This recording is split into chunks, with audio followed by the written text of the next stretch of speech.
ஆண்டவரும் இரட்சகருமாகிய இயேசு கிறிஸ்துவின் தூய நாமம் மகிமைப்படுவதாக.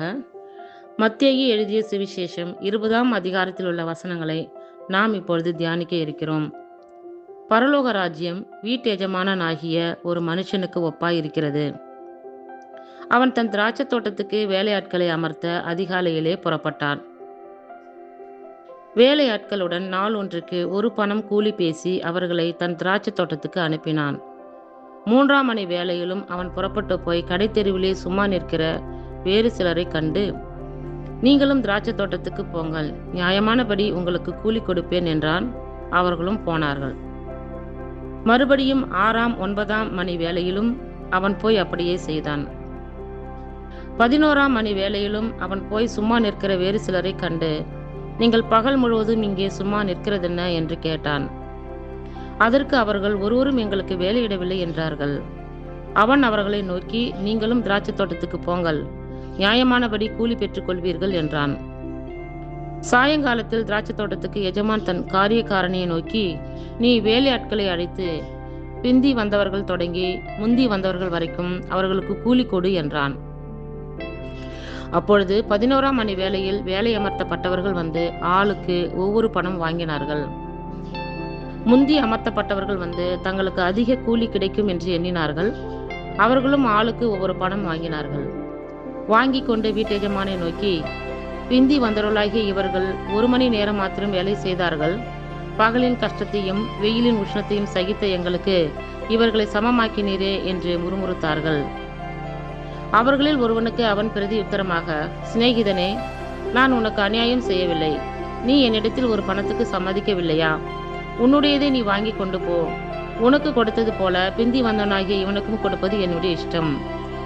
என்னுடையதை என் இஷ்டப்படி செய்ய எனக்கு அதிகாரம் இல்லையா? நான் தயாளனாய் இருக்கிறபடியால் நீ வன்கண்ணனாய் இருக்கலாமா என்றான். இவ்விதமாக பிந்தினோர் முந்தினோராயும் முந்தினோர் பிந்தினோராயும் இருப்பார்கள்.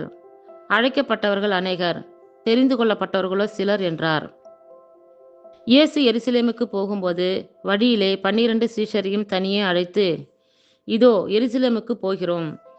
மனுஷகுமாரன் பிரதான ஆசாரியரிடத்திலும் வேத பாரகரிடத்திலும் ஒப்பு கொடுக்கப்படுவார். அவர்கள் அவரை மரண ஆக்கினைக்குள்ளாக தீர்த்து அவரை பரியாசம் பண்ணவும் வாரினால் அடிக்கவும் சிலுவையில் அறையவும் புற ஜாதியாரிடத்தில் ஒப்பு கொடுப்பார்கள்.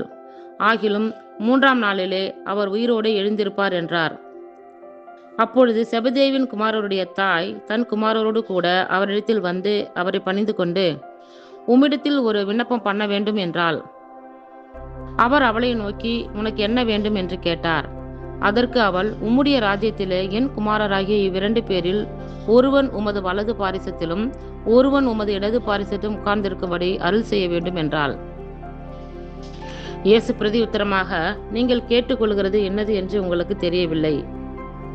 நான் குடிக்கும் பாத்திரத்தில் நீங்கள் குடிக்கவும் நான் பெறும் ஸ்நானத்தை நீங்கள் பெறவும் உங்களால் கூடுமா என்றார். அதற்கு அவர்கள் கூடும் என்றார்கள். அவர் அவர்களை நோக்கி, என் பாத்திரத்தில் நீங்கள் குடிப்பீர்கள், நான் பெறும் ஸ்நானத்தையும் நீங்கள் பெறுவீர்கள்.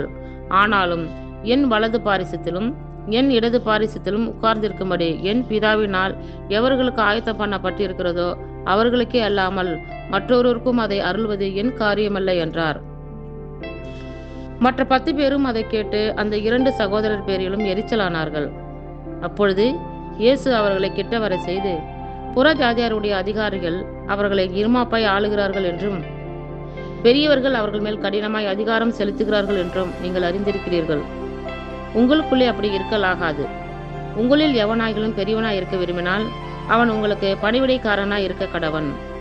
உங்களில் எவனாகிலும் முதன்மையானவனாய் இருக்க விரும்பினால் அவன் உங்களுக்கு ஊழியக்காரனாய் இருக்க கடவன். அப்படியே மனுஷகுமாரனும் ஊழியம் கொள்ளும்படி வராமல் ஊழியம் செய்யவும் அநேகரை மீட்கும் பொருளாக தம்முடைய ஜீவனை கொடுக்கவும் வந்தார் என்றார்.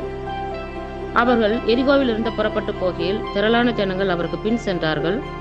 அப்பொழுது வழியருகே உட்கார்ந்திருந்த 2 குருடர் இயேசு வழியே வருகிறார் என்று கேள்விப்பட்டு, ஆண்டவரே, தாவீதின் குமாரனே, எங்களுக்கு இரங்கும் என்று கூப்பிட்டார்கள். அவர்கள் பேசாதிருக்கும்படி ஜனங்கள் அவர்களை அதட்டினார்கள். அவர்களோ, ஆண்டவரே, தாவீதின் குமாரனே, எங்களுக்கு இரங்கும் என்று அதிகமாய் கூப்பிட்டார்கள். இயேசு நின்று அவர்களை தம்மிடத்தில் அழைத்து, நான் உங்களுக்கு என்ன செய்ய வேண்டும் என்று இருக்கிறீர்கள் என்றார். அதற்கு அவர்கள், ஆண்டவரே, எங்கள் கண்களை திறக்க வேண்டும் என்றார்கள்.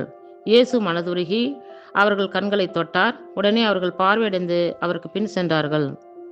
இத்துடன் 20ஆம் அதிகாரத்தில் உள்ள வசனங்கள் நிறைவுற்றது. கர்த்தர் தாமே நம் எல்லோரையும் ஆசீர்வதிப்பாராக. ஆமேன்.